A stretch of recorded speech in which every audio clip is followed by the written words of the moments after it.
Yo, what's going on, everybody? It is Straight Out of Boston, and today I'm back for episode number 15 of my Cincinnati Reds franchise series here on MLB The Show 16. So in the last episode, we defeated the St. Louis Cardinals in the NL wildcard game.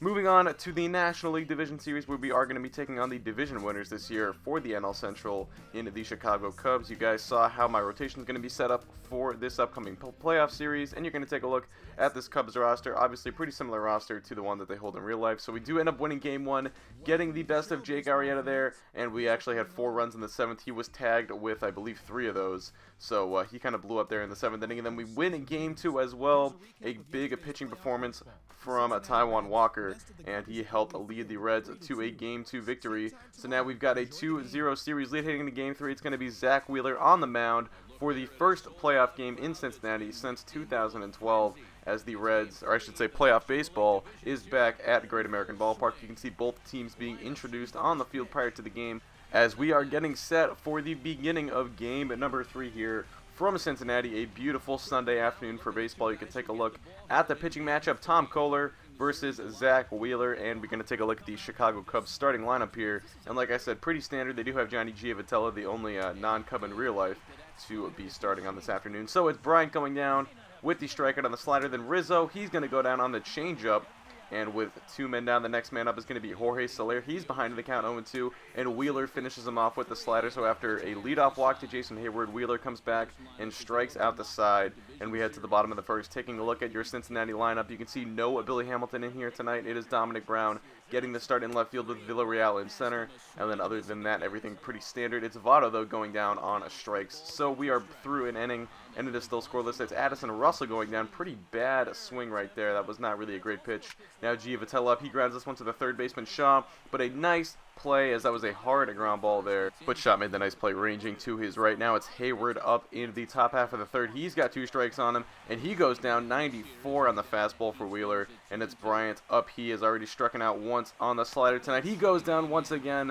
Another great slider from Wheeler to pick up another strikeout. Now it is Suarez up. He's going to work the walk here to put 2 men on with no men out here in the bottom of the third. Now second and third with 1 down. It's Villarreal up. He's going to fly one to deep center field. This should be plenty deep enough to get the run home. It's actually going to go off the wall there, so 1 run is going to score. They're going to try for another. The relay home is going to be well in time, and Suarez is gunned out at the plate there. So that's going to set up a man on third with 2 men down for Yangever Solarte, and Solarte pokes that one through the right side there for a base hit. So we do get that second run home eventually, but that base running mistake still likely costs us at least 1 run, if not more, because with 2 on and 2 out now, it's Myers trying to look to extend the inning, and he lifts one to deep left center field. That's going to go off the wall. 1 run is scored. Now Votto rounding third, but wait a minute, he is heading towards the pitcher's mound, and now headed back to second base. The throw goes to third. Votto has no idea what he's doing, but then super speed to home, and he does score on the play.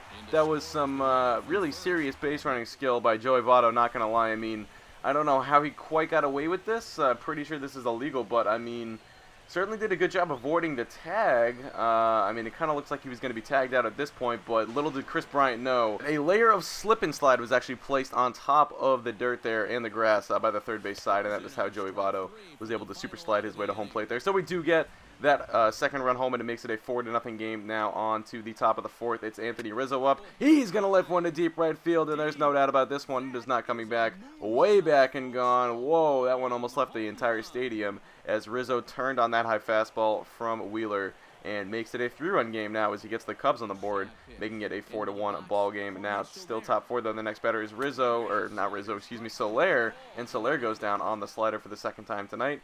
Dexter Fowler up next. 2-2 is the count. He goes down, tried to check his swing, but could not do so. Might have been a called strike 3, actually not even sure. So we'll pair of strikeouts that inning. Now bottom 4, it's Mesoraco up, but he swings and misses at a pitch in the dirt there.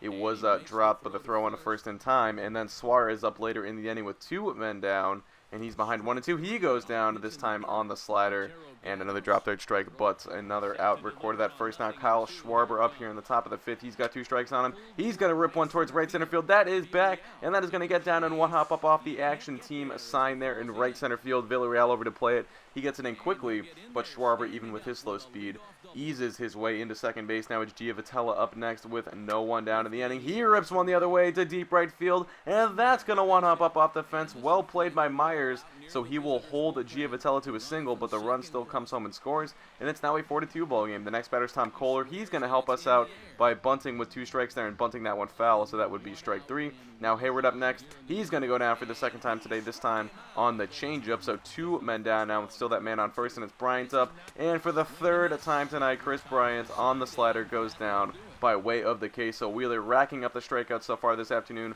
We're on to the bottom of the 5th, and it's Kohler picking up a strikeout there as he gets Villarreal looking. Don't know if the fastball froze in there or what that was, but not a good look from Villarreal. Now it's Shaw taking this one to deep center field. This ball is back, and it's over the wall and into the bleachers there. A solo shot for Travis Shaw, putting the Reds back up by 3, as that makes it now a 5-2 ball game. Shaw with his first home run of the postseason, and that would be good enough to knock Kohler out of the game. His afternoon is done. Not a great performance out of him. Just didn't have it working today, and you can see the 6th-inning recap now. Wheeler with 11 strikeouts already, working into the 7th now with 2 down. He's actually going to walk Schwarber here to put 2 men on with 2 men down. You can see 101 pitches now, 3 walks on the afternoon, and that would do it for Wheeler. We're going to call upon Charlie Furbush to try and get the last out of this inning. It is going to be Jason Hayward at the dish, 2-2 count, and Hayward goes down for the 3rd time tonight, this time on the slider, and it's going to be Aaron Crow coming on for the Cubs now. As we head to the bottom of the 7th inning, it is Billy Hamilton pinch hitting for Furbush here with 1 out in the inning. And now it is the 3-2 count to Hamilton. He's going to hit one back up the middle, and that's going to squeak its way into center field for a base hit. So Hamilton reaches first. You know what he does when he reaches first? He always steals second. So now it's a man on second with 1 down for Villarreal, and he's going to rip one back up the middle for a base hit. That's going to get down, and that is going to be easy for Hamilton to score on. So, of course, I'm an idiot and thought the throw was going to go home, or just assumed it was going to go home. And with Hamilton running, they were smart enough to throw to second there, and Villarreal runs into the out. But we do add on 1 more insurance run, so it's a 6-2 game now, and Yangever Solarte is going to make it a 7-2 game. He rips that hanging breaking ball from Crow into the right field bleachers. It's now a 5-run ball game here with Yangever Solarte's solo home run. Goodbye baseball indeed, as the scoreboard flashes that. Now Jumbo Diaz on for the top half of the 8th. You can see he has worked a scoreless inning of relief so far already this postseason with 3 strikeouts. He's going to pick up his 4th there on Rizzo, as he just looks at that slider, disagrees with the call, but he goes down on the left. Now Soler up next. He's going to ground one into the hole. Nice play by Suarez. Plants and fires in time to get Soler at first base. So that's going to send us in the 9th. Now we would actually add on 2 more insurance runs in the bottom half of the 8th. So it's a 9-2 ball game now. Fowler goes down on the high fastball, and then 2 batters later, 2 men down for Schwarber. He goes down on the high fastball, and there you have it. The Cincinnati Reds sweep the Chicago Cubs, and they are moving on to the NLCS. It is their first, or I should say the franchise's first postseason series win since 1995, when they coincidentally swept the Los Angeles Dodgers before falling to the Braves in 4 games in the NLCS that year. But they are looking to capture their first World Championship since 1990 in this season here, and they are moving on to the NLCS. We're not sure who we're going to face yet, but it should be a good series nonetheless. A lot of momentum for this Reds ball club, playing very well towards the end of the season and carrying that momentum into the playoffs so far, not losing or having not lost a game yet, as we will see if that will continue into the next round. But that's going to do it. Hope you guys did enjoy. Thanks for watching. I'm out. Peace.